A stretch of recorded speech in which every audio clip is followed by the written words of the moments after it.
Welcome to Novitas, a podcast exploring stories of post-capitalism and what it means to live towards a collective liberation. The stories shared here covered topics like culture, politics, education, parenting, but also especially art. My guest today is an artist and writer living in Toronto, Ontario, Canada, named Blaise Moritz.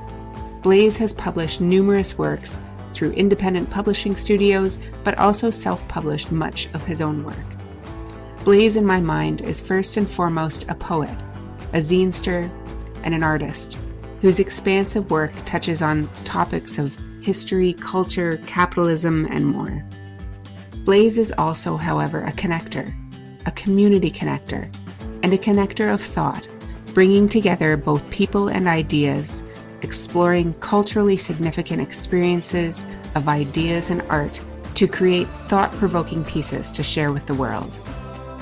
In this episode, Blaise and I talk about his experience and inspiration, his motivation, and process. I hope you'll enjoy this conversation and find your own artistic inspiration while you listen. Well, I guess I should first say, Blaise, thank you so much for joining me and time to have this conversation. I wanted to start off by asking you when you started creating art and kind of how did your style develop over time? Were there experiences or influences that shaped your perspective or how you wanted to make art? Yeah, Cal, sure. A great question. And lovely to be here. And I really enjoyed being part of the first issue of Novitas. I think probably I would think there would be a lot of people who maybe would relate to the idea that I go all the way back to before I can remember, like when I think about, making art. So I think about enjoying doing that as a child, as that being an activity that I enjoyed, an activity that, I felt encouraged in, an activity that I felt was like an interesting, way of relating to all sorts of other things. Like when I look back, like I can feel like, if somebody was going to encourage you to know about, say, another culture or another person, one of the things that they did was show you some of their art or encourage you to draw, like copy some of the pictures or something like that. So I think that, so I always go back to that. And I think about like just enjoying copying pictures out of books on Greek mythology that I had. I always go back to that. Like I can remember that, it was always interesting to me when I was, since I've been a very schooled person in my life, it was always interesting to me to meet people who associated art making with school, right? Like I actually went to, studied art as an undergraduate student in college and did a year of graduate school, and to meet people for whom art was something that they had it was one of the various things that institutions had presented to them as things that they might do, and that they just sort of liked it a little bit better or thought it would be, somehow more tolerable to be a art professor or something than an economics professor or something else. Like, I always found that sort of fascinating, kind of bewildering.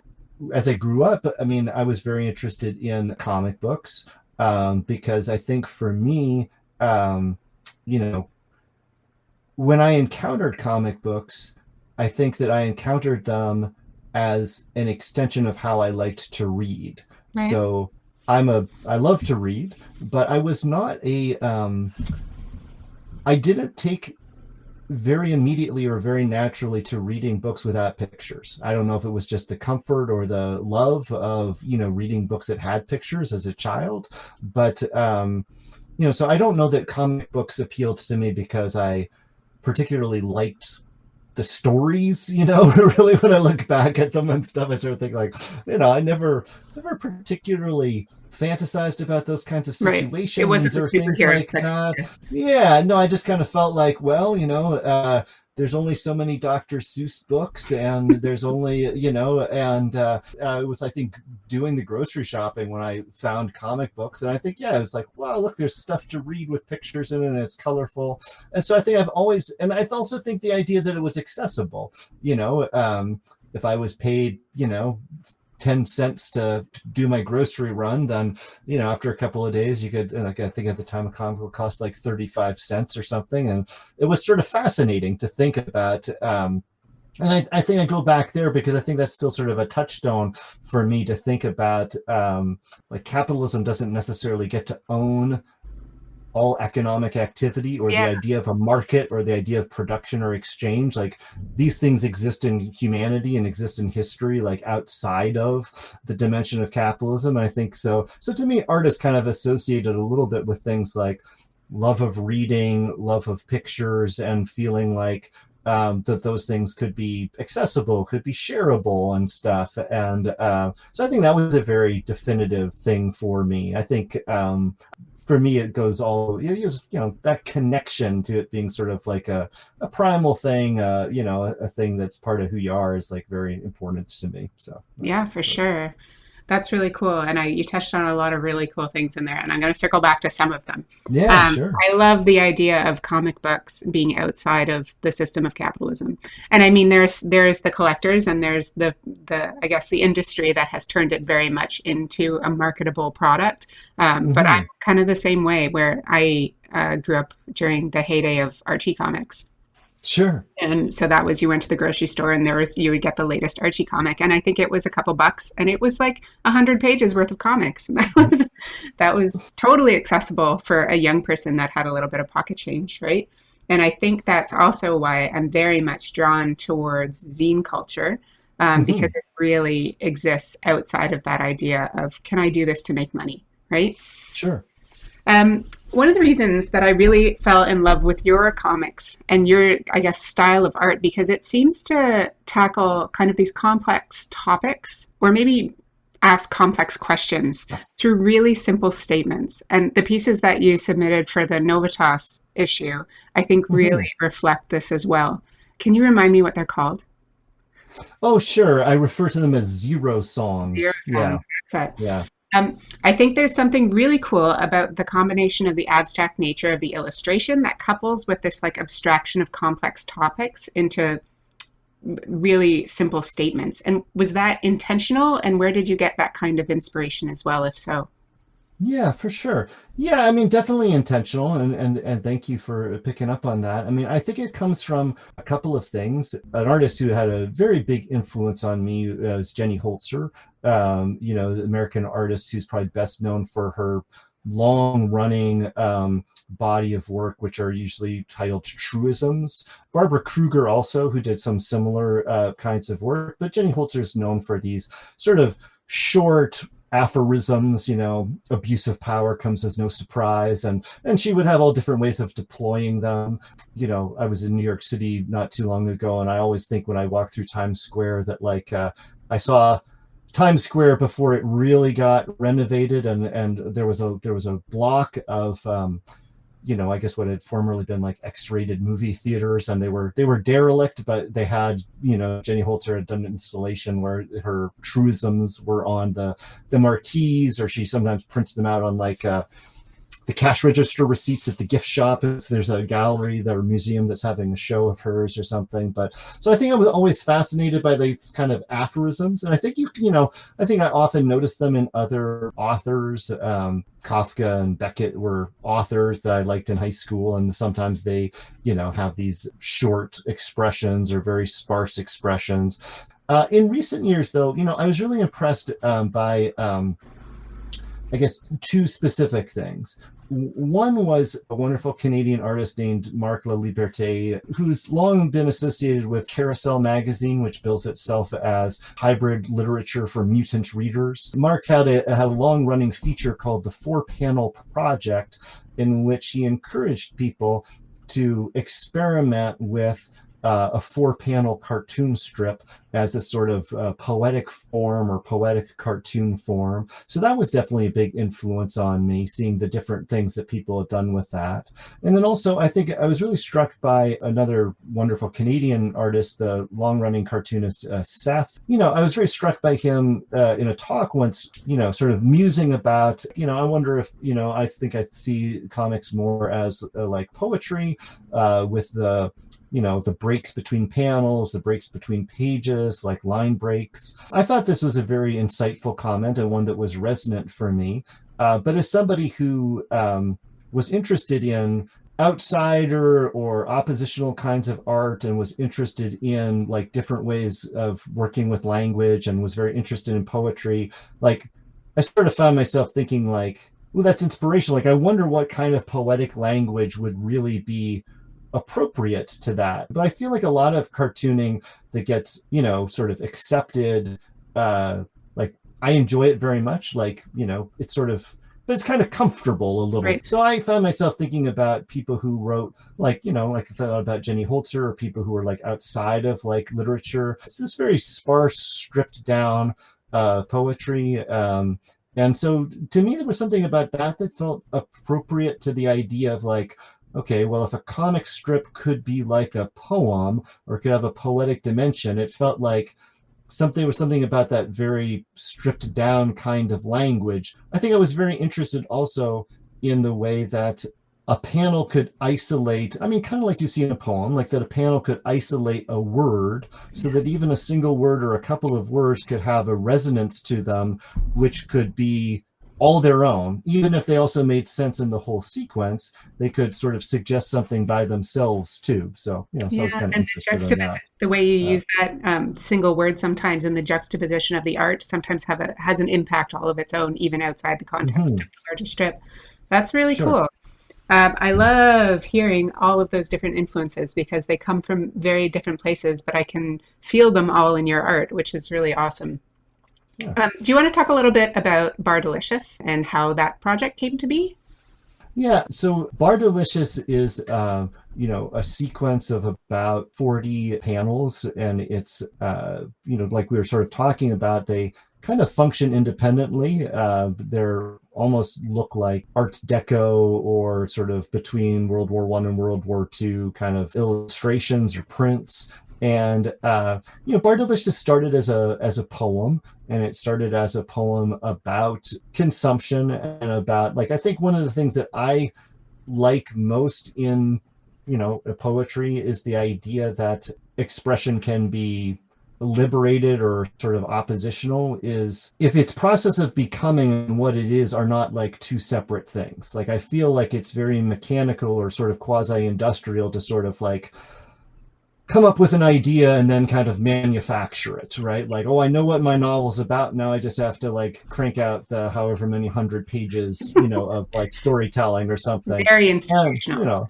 And so I think that one of the things I think about that, because I think Bardalicious is, I hope, participates in sort of what I'd like to think of as the best of a kind of a discursive, meditative poem where it kind of like allows the thinking to kind of unspool and stuff. So it sort of starts out basically about like, I'm here, I am eating a candy bar. Yeah. And it just sort of like, tries to like evolve from there and think about like, the processes that come together in that moment. And I think things that should be very conscious of today, which I think many of us are, which I appreciate in your, activities that you do. I see like, thinking about like, what are the natures of our desires? Like, how are those constructed, or, how can we see the differences between ones that are constructed or put upon us, and what might be more healthy or natural? And, what does complicity mean? Like, what does it mean to participate in the things which are kind of around you? So I think was kind of interested in this notion of sort of redeeming or recontextualizing some of those kinds of techniques to tell this story, which was ultimately about kind of being willing to sink into one's own doubts and even at some points one's own frustrations or outrages with sort of being candy bar sweet and all, but it's kind of also emblematic of this landscape. You're kind of, I don't know if you're ever really trapped in a landscape. I mean, but you're enmeshed in it, right? You find yourself there. Like one of my favorite lines, in that book, I always think like, there's one panel that says like, but did I desire this Bardalicious, this candy bar, or did I go out into the city prepared to eat whatever I might find? That's really cool. I really love the juxtaposition of the artwork as being this kind of futuristic advertisement, but also posing the questions at the same time of, am I okay with being advertised to? So when did you publish Bar Delicious? I think it had just came out before we met. Yeah, it was. I guess that was collected in a book by a really wonderful press from out east in Nova Scotia called Conundrum Press, which is building up to its 25th anniversary with a series of pocket books. And so it's a very nice little format, and they're supposed to be sort of self-contained, relatively short graphic narratives. And so, yeah, so that came out in October of 2023. So it was actually just about a year ago that book came out. And I think, originally made that stuff in late 2020, early 2021. So, yeah. Cool. We've touched a little bit about this idea of comics and zines, and your artwork in particular, being made from a place where you want to be accessible. Maybe not as like accessible to other people, but making sure that that's part of kind of the art that you're making, rather than institutional art or art because it's a career field or things like that. And I know from personal experience that people don't generally make zines and comics because they're lucrative. And I know that it can be really hard to find the motivation to continue one's art practice in a capitalist system when you're not making tons of money. I think this is something that a lot of different artists deal with. Where do you find that inspiration to create when it's not financially motivated? I think, there'd probably be two answers. I mean, one a little bit would be, from my family experience. I mean, I think both of my parents are people who would probably think of themselves of having escaped their families and of having to try to so I think I grew up around people who were trying to find different ways of how what they thought they wanted to do could fit in the world. And so I think I grew up with some sense of that. And one of the things I think that sometimes has been very rewarding to me, it's not exactly an answer of how I keep going, but maybe it's kind of an inspiration. Sometimes I've kind of felt like I've known plenty of people through jobs or through school who have sort of looked at me and said, wow, I wish I still drew, or maybe I'll try making a zine, or that's great that you still do that. And it's also been very rewarding and motivating to kind of be there in a world where people are, if you weren't there, they might not have a connection to that, or they might not have something. Because I was always very struck by that thing. I think it's a Camus thing, where he said, freedom is that very small movement by which a being doesn't completely render back its conditioning. Sometimes it's a very small thing, right? So sometimes, maybe it's a motivation to maybe you can be that small thing for somebody else, right? Or that thing that just makes them wonder, why are you doing that? Why do you spend so much of your time, on that? But I also think about that Jackson Pollock thing of I paint because it's the best way I found of living with myself, and it's the moment of being, a moment of doing that counts. I don't know, somewhere along the way I think I found myself really thinking hard that it was kind of a mistake for people, it was very human and very natural, but kind of a mistake to say that what you want to do and how you survive are the same thing. I think that if you think you're creative, if you think you like to write or draw or sing or dance, somehow conflating those two things and say aha, this, this terrible society and its institutions dangles this weird, thing in front of me of maybe I could be Taylor Swift. I don't know. I was talking about this in my last podcast with Helen, talking about you can make your money doing this thing over here, and you can create your joy over here, and that's okay. And I think that's this really beautiful idea that by doing this and putting ourselves out into the world and not doing it for money sometimes gives other people permission to say, sure, I can also do that thing that I used to really enjoy doing and I stopped doing because it wasn't profitable.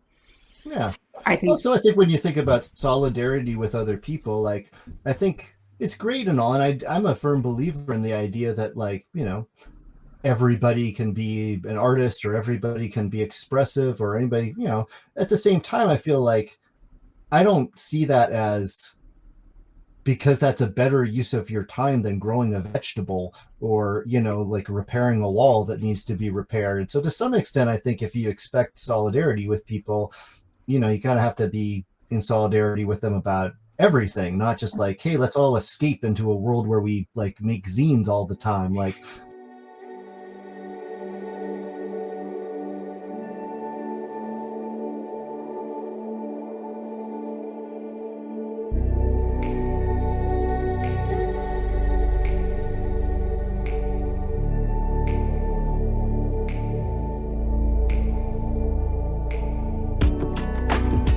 You're listening to Novitas, and today my guest is Blaise Moritz, a friend and artist who draws, writes, and publishes many of his own zines and books from his home in Toronto.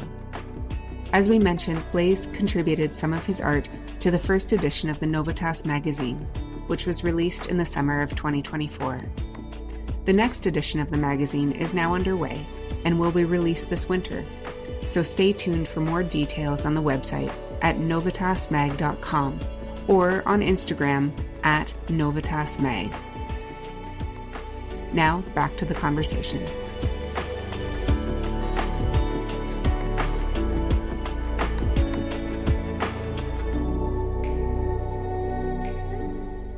but when somebody says like, I'm not sure I want to do this thing, like we're, it's not being valued because like you can't make any money in it. It's like, well, there's like a knot to untie there, right? There's like, you sort of like, you want validation from the very system that has basically shown you time and time again, it's not gonna, what's the expression, work is not gonna love you back. Yeah, capitalism is not gonna love you back.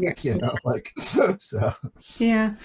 You touched a little bit on this and I want to dive a little bit deeper. I'm always super excited to go to Toronto for zine events and comic events because there's a really beautiful community there. Do you want to talk a little bit about that kind of zine community or scene in Toronto, and how has your work been, I guess, received in that community, and how do you feel like encouraged? Yeah, I think it's a really wonderful community. I mean, I think it's been, I'll talk to Toronto, but I'll just give a quick nod to like, I mean, I know sometimes people are down on the internet and down on the algorithms and things like that. I mean, sometimes I think it's all about when you make a mural on a wall, why does that wall exist? Chances are that wall exists for kind of, potentially questionable purposes. So sometimes I think like, well, using Instagram well is kind of like making really beautiful graffiti on a wall that like you can get away with making graffiti on or something, right? It's not like who cares about that. Let's just use it the way that we want to use it, right? I'm here for it. I often think to myself, like I mentioned earlier, like, oh, I did go to like school for art, right? And one of the things which was very fascinating in that context was the whole, institution of the critique, and it was like, endlessly angst-ridden. Like people were like afraid of critiques, or always talking about how to make critiques positive, or. I think there can be value in some of that, but it all just seemed like a lot of wasted energy. And one of the, I really found in the zine community was sort of like, not that people, couldn't have opinions or couldn't be like some things more than others, but there just seemed to be, for me, a much more like top of mind focus on appreciation. First of all, that we were going to appreciate that people, put themselves out there, that they spent some of their solitude, like a very precious thing, like, or some of their community, if they did it collaboratively, like, but, they made something that could be outside of themselves and they put it out there to be shared. And it just felt like, to me, again, like I had gone to school in art, when I first moved to Toronto, I was active sort of mostly in the poetry community and sort of like the, like small press, but mainstream, like publishing poems in literary journals associated with universities. And, I published a couple of books of poems with good presses, and those were good experiences. But I just, for at least for me, I felt there was still a little bit too much of like playing at like some kind of weird, like, why are we acting like we're in this institution? Like we have this freedom to be whatever we want to be. And we're still talking about who's got book deals with, these presses and it's, and what's worthwhile published, right? Yeah. And it's just sort of, so it just seemed very odd to me. And, in the zine community, I just felt like there was so much more emphasis on appreciation. And I think also the liberation of editorial control, I think, is pretty important, right? Yeah. Like, I think, there's nothing wrong with the concept of the editor necessarily, but I think to have that be something where, I mean, just the way in other zones of life where we think about, like, how can you organize with, like, you don't have to have a boss to be organized, or, you don't necessarily have to have a hierarchy to get things done. I feel in the zine culture, like, editing is not somehow like above other functions Yeah, or no, apart from other functions and stuff, I so totally agree. I love that. And it's like one of the things that I absolutely love about zines. And again, in the community, this is so encouraged, is like, just do it. Just publish it. yeah, Make your zine. You can do it on a single sheet of paper. And if it never sells, that's fine. It's your act of creative expression. And you put it out there. And if people want to receive it, that's great. And because it's so low budget and there's not so much overhead to it, it's just like continual creation without that like restraint, without the critique, without the, need to validate whether it's worthwhile or not. yeah, It's really just about like putting it out there into the world. And I know that there's a lot of, well, the ones that I've seen, at least in Toronto and Hamilton and other places where there's events where people can go and like make a zine. yeah. And there's very little limitations around it. It doesn't matter what you make it about. It's just, come and experience what this is like and then put it out into the world and see if you enjoy it. Yeah, absolutely. And to see such a wonderful mixing, like I remember, like, it was wonderful when we first met at CanScene, because, the things that you made covered such a wild and like wonderful range of topics, to think about, all the different things you were sharing, whether it was like the unschooling, things, or other, just sort of things you had learned or were interested in, or some of your own drawings or things. And I think to feel that, that freedom, like obviously I'm interested in comics or graphic literature in particular, but the first zines I ever knew were political zines, primarily anarchist zines. Mhm. And so I think one of the things that can be really wonderful is to see where those boundaries also are broken down and stuff. And I think I like nothing better than to see, like, that it combines like some activism with some art or comics and stuff. And so I think the ability for those two things to like come together is very powerful, right? So For sure. Do you that's great. have any new projects planned? Sure. Yeah, I mean, maybe that's one of the motivations too. I kind of feel like there's always new things and stuff. So I set myself a schedule. So I do make a zine every month. Recently I've been on a kind of production schedule. I just finished a story, which is actually a story about somebody working in sort of a commercial enterprise and trying to subvert it and stuff. And but I think that when I think ahead to projects that I want to work on, like Bar Delicious is part of a set of stories that take the traditional senses, and then also ESP as sort of entry points into thinking about how we relate to the world. So I have two more. I think probably the next thing I want to work on is two more stories about that. I was very happy after Bar Delicious. I sort of worked on a project I had wanted to work on for a long time about trying to really,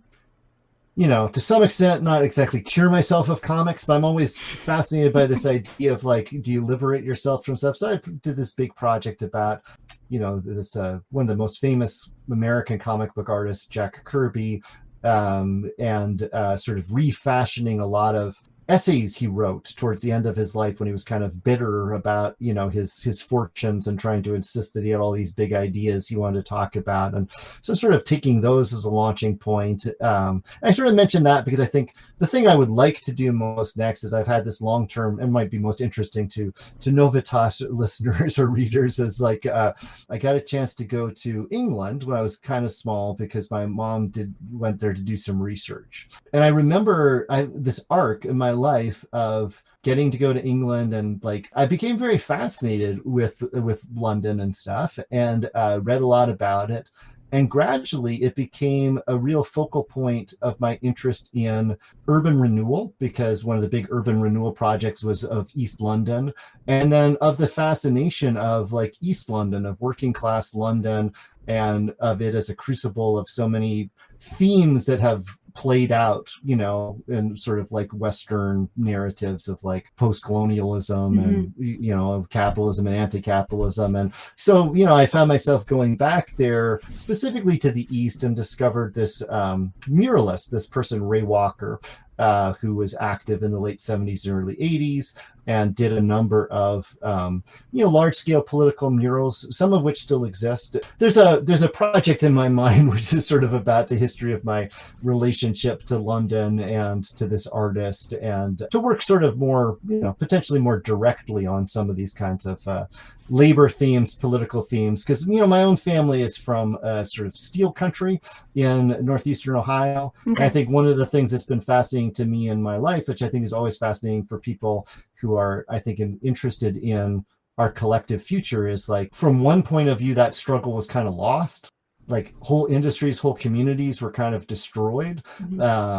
And like when this maybe connects, you know, we can bring it full circle. When you think back to the 35-cent comic books in the spinner rack, and you think about like the glossy comic books of today, which are hard to afford and which really just exist to promote the next Marvel comic movie, it's sort of like that thing of like the capitalists sort of like taking their ball and going home, you know, when it doesn't suit them anymore, and kind of totally disregarding the idea that, you know, human communities have a tendency to humanize and potentially make wonderful, like almost anything, right? Like you look around the world, you look throughout history, and it's kind of like magical, right? Like how many unlikely environments, how many like challenges people have taken and made into amazing communities with like amazing systems and ways of living with the earth and ways of creating things.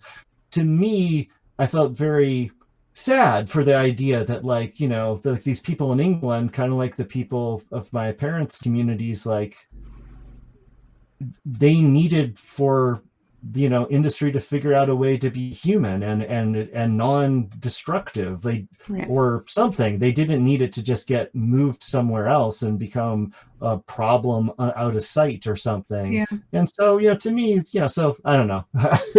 There's a project in there somewhere. That's cool. I like, again, like I love hearing about all your different angles of inspiration, because you can see them coming together into something really tangible.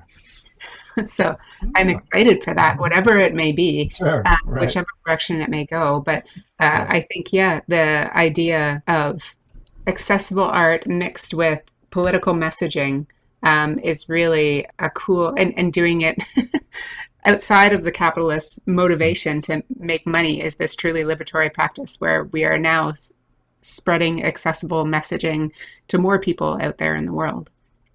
So that sounds exciting, whichever direction it may take. Okay, last question. Do you have any words of encouragement or inspiration for new or emerging artists who are interested in creating art in a world that often diminishes the artist experience as impractical or not worthwhile? Yeah, for sure. So you asked earlier about like the sort of economy of language in some of those cartoons or comics, like the Zero songs that are in the Novitas magazine. Another touch point was some people who tried to strip language down to its essentials to try to make sure that language could communicate. And so they came up with things. These are philosophers of the early 20th century, and they came up with things like, one of my favorite was blue here now, you know, to be very specific. Like this was a, you know, like something very tangible. It's very beautiful. It's a sort of poetic thing. Well, you know, and you were asking about the zine community, and you asked about Bar Delicious. So in the last TCAF last year, I got the chance to be on a panel, and it was led by somebody I knew through the, you know, the zine community here, a wonderful artist named Lena Wu. And it had two other people who had books in that conundrum series of chapbooks. And we talked about, you know, our roots in zine culture. One of them was an artist from Vancouver who was a sort of a legend in making mini comics, fellow named Colin Upton. There was lots of nice questions and conversation. And, when I was saying earlier, like sometimes we find our ideas in conversation, I think that one of the most important things that occurred to me to say to the people at that moment was, I'm here now. Like, I'm not hoping to be someplace else. Like, this is not like a stepping stone or anything. Like, I want to be in this conversation, like right here, right now. Like, we're doing it. Like, we're having a wonderful interaction. We're living a wonderful life. We're talking about art. And so I think, I think one of the big lies of our culture, the dominant culture that we live in, is that it sort of says it's very realistic and very practical somehow. And yet it's completely abstract. It's always about something else. It's always about, it's not really about like being in the moment of who you are and how you relate to the earth or to other people.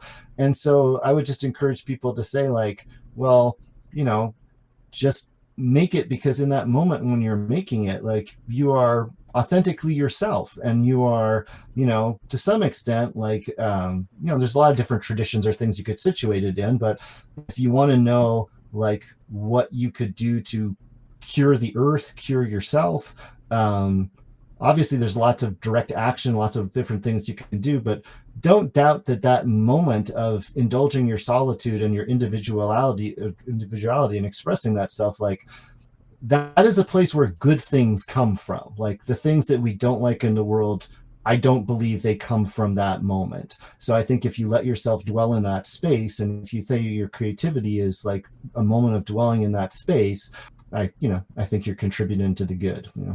That's beautiful, Blaise. Thank you so much. What a heck of an outro there.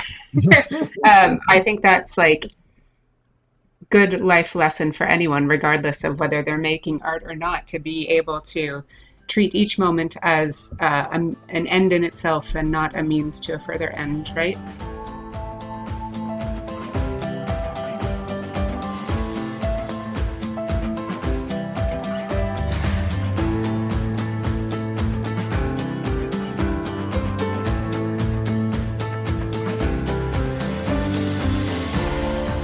Thanks for listening to our conversation on the Novitas podcast.